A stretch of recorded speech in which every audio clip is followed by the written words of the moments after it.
Friend, Shabbat Shalom. Thank you for the chance of sharing some words of Torah with you this evening. I appreciate the honor.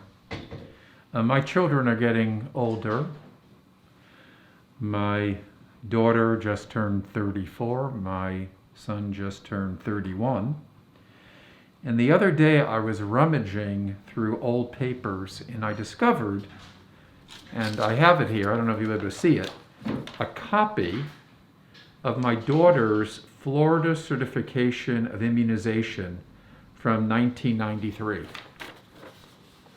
Okay? It's all complete. We were good parents.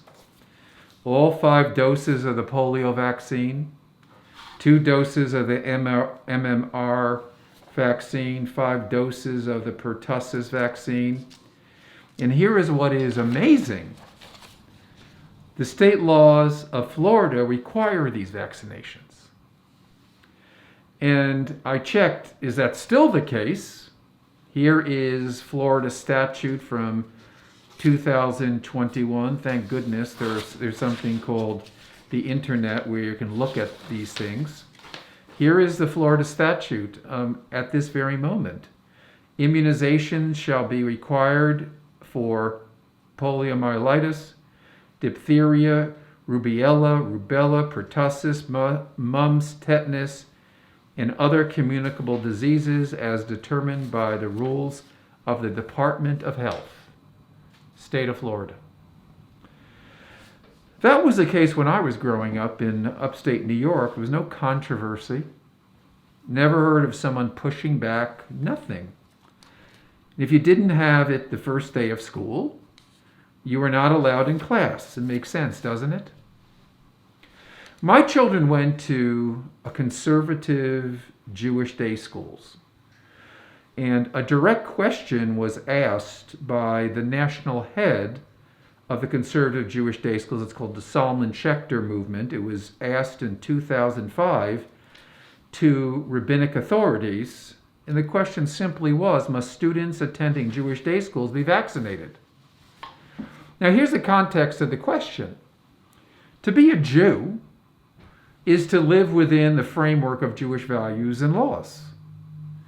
Non-Orthodox Judaism provides a great deal of latitude about ritual issues, but when it comes to ethical and communal responsibility, we are quite orthodox. In fact, within the Reformed Jewish community, prophetic ethics, that's what it's called, is our spiritual bread and butter. Doing the right thing in challenging situations is the essence of our form of Judaism. A colleague of mine, with whom I went to rabbinical school, wrote a remarkable tshuva, a rabbinic paper, in response to this question. And it was entitled Compulsory Immunization in Jewish Day Schools.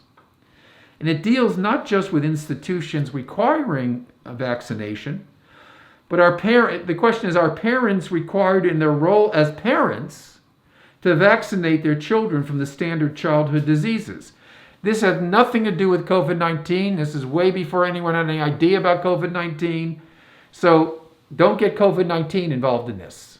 We're talking about vaccinations that everyone always agreed were the right thing to do. So Rabbi Prauser's paper is 31 pages long. And I'm not going to read it to you tonight, but it's heavy reading, but it's brilliant. But let me share with you some of his most poignant teachings. And it helps us understand this whole vaccination issue. First, the obligation to save a life, pikuach nefesh, supersedes almost all the commandments in the Torah. And if a person is commanded to transgress all the mitzvahs in the Torah, including dietary laws, Yom Kippur, Shabbat, to save our friends' lives, how much more so is it a mitzvah, is it a requirement to get vaccinated in order to save our own lives? Number 2 is the world in its fullness belongs to God. Therefore, a person is not allowed to harm his or her body. This teaching was used to affirm that smoking is forbidden, but its relevance here is obvious. One who walks around without a vaccine endangers himself for no reason and has no right to sabotage God's creation. Number 3, there is an obligation to preventive health care in Judaism. Maimonides, the 12th century sage, saw the religious duty of healthy living. And this is what he said. One must avoid those things which have a deleterious effect on the body and accustom oneself to things which heal and fortify us. He goes on to say that anyone who is able to save a life but fails to do so violates "you shall not stand idly by the blood of your neighbor." He leaves no room for compromise. To do nothing is like murder. Now, these laws are not just theoretical. They play themselves out in real situations. Let me give you a fascinating example from the early modern time. There was a man named Avraham ben Shlomo Nanzik who published a pamphlet in London in 1785. 2 of his children died from smallpox. Just think about that.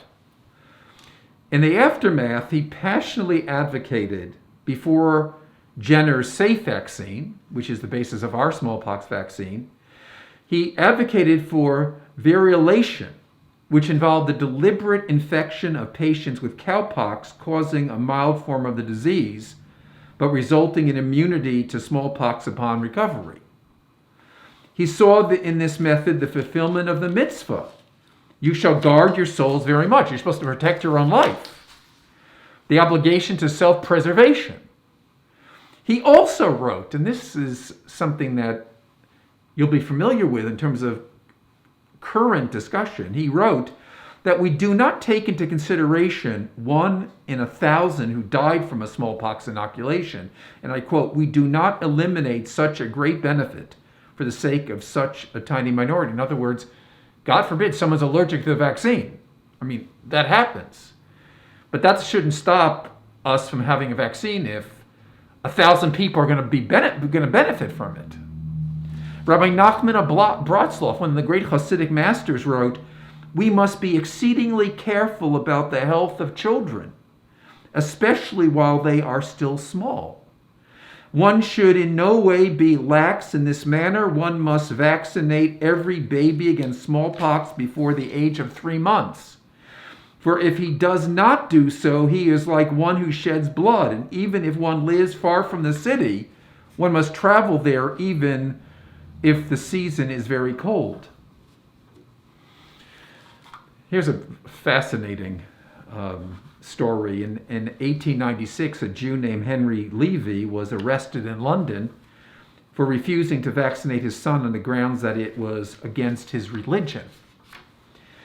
The prosecutor, who was Jewish, turned to Rabbi Herman Adler, the chief rabbi of Great Britain, who replied that this man was not justified in making the statements contained in the letter, that the most competent medical authorities were agreed to the vaccination being preventative against smallpox, and added that its use was in perfect consonance with the letter and spirit of Judaism. People say, well, I don't want to be vaccinated because for religious reasons. Rabbi Adler is saying, what, are you crazy? Nothing in Judaism about that. And this shocked me. This blew my mind. The Agudat Yisrael, the most demanding form of Orthodox Judaism in America, submitted an amicus brief to the Supreme Court in the United States in 1996, arguing, and I quote, "Society has the right to compel citizens to submit to vaccination and to insist that a child receive life-sustaining treatment, even over the religiously motivated opposition of his parents."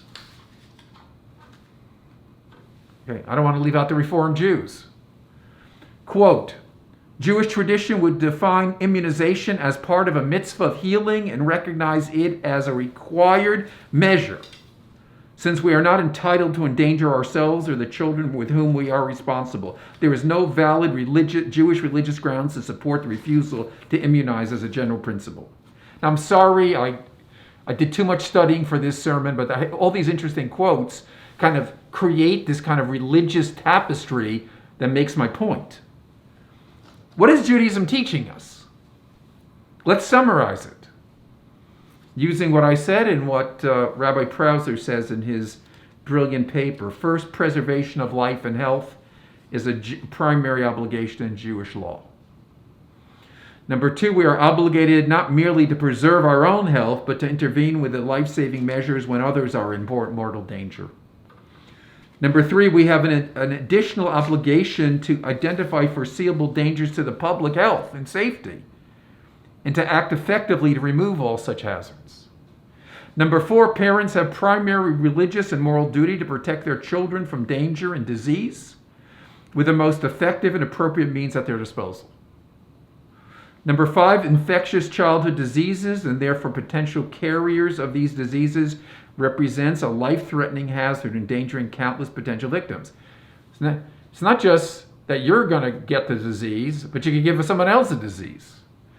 And number six, routine childhood vaccination has prevented untold number of deaths in the history of vaccination.